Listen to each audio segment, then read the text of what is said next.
I always knew I was going to be rich. I don't think I ever doubted it for a minute. मुझे हमेशा से पता था कि मैं अमीर बनने जा रहा हूँ। मुझे नहीं लगता था कि मैंने कभी भी एक मिनट के लिए इस पर संदेह किया था। इसी आत्मविश्वास और भरोसे के साथ आज ये आदमी दुनिया का चौथा सबसे अमीर आदमी है। So hey guys, welcome back to my channel. मैं हूँ आशना और आज हम बात करने वाले हैं दुनिया के चौथे सबसे अमीर इंसान, 81.7 बिलियन डॉलर्स के मालिक, स्टॉक मार्केट की दुनिया का बादशाह, एक ऐसा आदमी जिसके पास बहुत पैसा है, फिर भी अपनी सादगी की वजह से वो आज भी 1958 वाले मिडिल क्लास के घर में रहते हैं, वही पुरानी कार चलाते हैं। जी हाँ, हम किसी और के नहीं, वॉरेन बफेट की बात कर रहे हैं। तो आज हम इस वीडियो में ये जानेंगे कि वो इतने कामयाब कैसे हुए। तो चलिए शुरू करते हैं। वॉरेन बफेट का जन्म 30 अगस्त 1930 को ग्रेट डिप्रेशन के वक्त अमेरिका के ओहामा शहर में हुआ। इनके पिता हावर्ड बफेट जो कि एक स्टॉक ब्रोकर थे और उनकी माँ एक हाउसवाइफ थी।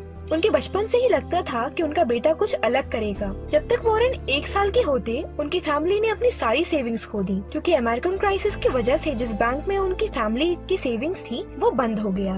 वॉरेन बफेट ने अपनी छोटी सी उम्र में काफी गरीबी देख ली थी। उन्होंने अपनी माँ को दिन में एक वक्त का खाना ना खाते हुए देखा था, ताकि उनके पिता जो सारा दिन काम करके थक जाते थे वो उन्हें खाना खिला सके। इसलिए वॉरेन बफेट कहा करते थे, या तो 35 साल की उम्र से पहले एक मिलियनेयर बन जाऊंगा या फिर ओहामा की सबसे ऊंची बिल्डिंग से जाकर कूद जाऊंगा। वॉरेन को बचपन से कैलकुलेशंस वगैरह करना काफी पसंद था और वो हर चीज में एक पैटर्न ढूंढ लिया करते थे। वॉरेन जब छोटे थे तब एक बार वॉरेन ने अपने घर के सामने लगी कोल्ड ड्रिंक की मशीन से उन्होंने एक आदमी को कोल्ड ड्रिंक लेते देखा। तो उन्होंने जाकर देखा कि उस मशीन में कोल्ड ड्रिंक्स के ढक्कन पड़े हैं। तो उन्होंने उन ढक्कनों को हफ्तों तक कलेक्ट किया और फिर ये देखा कि सबसे ज्यादा कौन सी कोल्ड ड्रिंक लोग पीते हैं। काउंट करने के बाद उन्हें यह पता चला कि सबसे ज्यादा बिकने वाली कोल्ड ड्रिंक है कोका कोला। तो उससे उन्हें ये पता चला कि कोका कोला सबसे ज्यादा पसंद की जाती है। और आज भी वॉरेन के पास कोका कोला की 20.7 बिलियन के शेयर हैं, जिनको उन्होंने आज तक नहीं बेचा है। जब वॉरेन 10 साल के थे और बेंसन लाइब्रेरी में बुक पढ़ रहे थे, उन्हें वहाँ एक बुक दिखी, 1000 ways to make $1000। वॉरेन को ये बुक बहुत पसंद आई। वॉरेन ने ये बुक पढ़ी। उनमें से जो एक आइडिया उनको बहुत पसंद आया वो था एक वेइंग मशीन लगाकर लोगों से पैसा लिया जाए और उससे आए प्रॉफिट को कहीं और खर्च ना करते हुए उससे एक और वेइंग मशीन खरीदी जाए। सो बेसिकली यहाँ प्रॉफिट को री इन्वेस्ट किया जाए और एक वेइंग मशीन लगाई जाए। उन्होंने 7 साल की उम्र में ही ये सोचना शुरू कर दिया कि कैलकुलेशन करने लगे कि उनको एक वेइंग मशीन कितने में मिलेगी और फिर उससे प्रॉफिट होने के बाद उनको कितना टाइम लगेगा दूसरी वेइंग मशीन खरीदने में। वॉरेन ने उसी बुक को पढ़कर एक और बिजनेस स्टार्ट किया, पिनबॉल मशीन का बिजनेस। वॉरेन ने अपने दोस्त के साथ मिलकर एक पिनबॉल मशीन खरीद ली और उसे एक बार्बर शॉप पर रख दिया, ताकि जब लोग शॉप पर वेट करते हो तब वो लोग पिनबॉल खेलकर अपना टाइम पास कर सकें। बिजनेस से हुए प्रॉफिट से वॉरेन 2 और पिनबॉल मशीन खरीद लाए और उन्होंने अलग अलग बार्बर शॉप में पिनबॉल मशीन रख दी। उन्होंने बाद में अपने पिनबॉल बिजनेस को $1200 में बेच दिया। इससे हमें ये पता चलता है कि वॉरेन को बचपन से ही पैसा कमाना पसंद था। उन्होंने बचपन में ही कोल्ड ड्रिंक्स जैसे Coca Cola, chewing gums, magazines और सुबह उठकर न्यूज़पेपर भी बेचा था।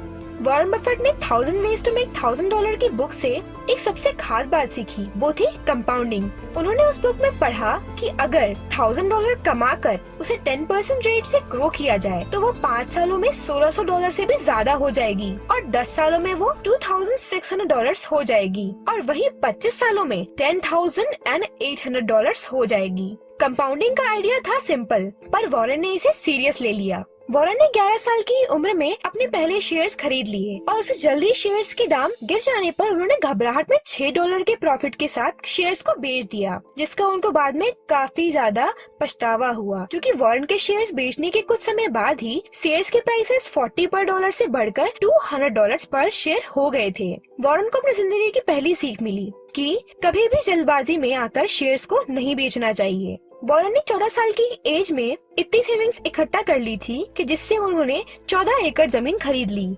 वॉरेन ने अपनी स्कूलिंग और ग्रेजुएशन कंप्लीट की और फिर वो आगे नहीं पढ़ना चाहते थे। उनके पिता के फोर्स करने पर वो हार्वर्ड में जाने के लिए तैयार हो गए और उन्होंने अप्लाई कर दिया। हार्वर्ड के इंटरव्यूअर ने वॉरेन से 10 मिनट तक इंटरव्यू लिया और उन्हें रिजेक्ट कर दिया और कहा, तुम भूल जाओ कि तुम्हारा हार्वर्ड में एडमिशन होगा। इससे वॉरेन बफेट काफी दुखी हो गए और ये सोचने लगे कि वो अब अपने पिता को क्या कहेंगे। पर आज वॉरेन बफेट ये कहते हैं कि शायद मेरे साथ वो सबसे बेस्ट चीज हुई, may be it was the best thing happened to me. क्योंकि कुछ साल पहले उन्होंने एक बुक पढ़ी थी, बेंजामिन ग्राहम की द इंटेलिजेंट इन्वेस्टर और सिक्योर प्रोबेबिलिटी एनालिसिस, जो कि वॉरेन बफेट को बहुत ज्यादा पसंद आई थी। उसी समय वॉरेन कोलंबिया यूनिवर्सिटी के कैटलॉग देख रहे थे और उन्हें पता चला कि कोलंबिया यूनिवर्सिटी में बेंजामिन ग्राहम वहाँ पढ़ा रहे हैं। तो वॉरेन ने मिड अगस्त में उनको एक लेटर लिखा। डियर प्रोफेसर, मुझे लगा कि आप मर चुके हैं, पर अब मुझे जब पता चल गया है कि आप जिंदा हैं और कोलंबिया में पढ़ा रहे हैं तो मैं वहाँ जरूर आना चाहता हूँ। और फॉर्चुनेटली उनका ये प्रपोजल एक्सेप्ट हो गया। बेंजामिन ग्राहम के साथ उन्होंने उस दौरान 2 रूल सीखे। Rule number 1, never lose money, अपने पैसे कभी ना गवाओ। और रूल नंबर 2, दैट्स इट, कि never forget rule number 1।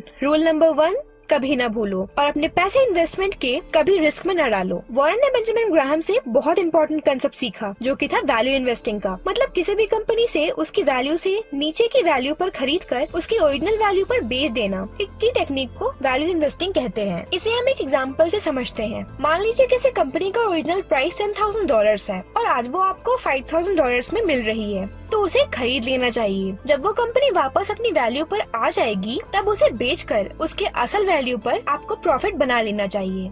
Buffett ने वैल्यू इन्वेस्टिंग की टेक्निक से शेयर्स खरीदे और काफी पैसे बनाए। 25 साल की एज में बफेट ने अपनी न्यू पार्टनरशिप फर्म खरीदी और 6 साल में उन्होंने $1,50,000 से शुरुआत करके उसे $7 मिलियन बना दिए, जिसमें से $1 मिलियन उनका था और वो तब 32 साल के थे। और उन्होंने 35 साल से पहले अपना मिलियनेयर बनने का सपना पूरा कर लिया। बफेट पार्टनरशिप से हो रही इनकम को बफेट ने एक टेक्सटाइल कंपनी बर्कशायर हैथवे में लगाया और तेजी से उसके शेयर्स खरीदने लगे और 1965 तक कंपनी का कंट्रोल अपने हाथ में ले लिया और उसके चेयरमैन बन गए। उन्होंने बाद में उस कंपनी का मेन बिजनेस टेक्सटाइल का बंद करके उसे दूसरी कंपनीज में इन्वेस्ट किया। उन्होंने इन्वेस्टमेंट से इतना पैसा बना लिया कि कंपनी का मेन काम इन्वेस्टमेंट बन गया। मार्केट पर शेयर्स के प्राइसेस बढ़ते जा रहे थे और सस्ते शेयर्स खरीदना मुश्किल हो रहा था, तो वॉरेन ने अपनी पार्टनरशिप फर्म क्लोज कर दी। फिर वो मिले अपने फ्रेंड चार्ल्स टी मंगर से, जिन्होंने उनके इन्वेस्टमेंट टेक्निक पूरी तरीके से बदल दी और वो अब क्वालिटी कंपनीज में इन्वेस्टमेंट करने लगे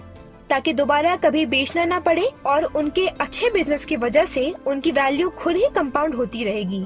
इसी वजह से बफेट ने फिर गेको, जिलेट, कोका कोला और अमेरिकन एक्सप्रेस जैसी कंपनीज में इन्वेस्ट किया और ऐसे ही बफेट एक मिलियनेयर बन गए। वॉरेन बफेट की नेटवर्थ एक तरीके से कंपाउंडिंग का ही नतीजा है, क्योंकि अगर उनकी दौलत देखी जाए तो वो आखिरी सालों में ही बनी है।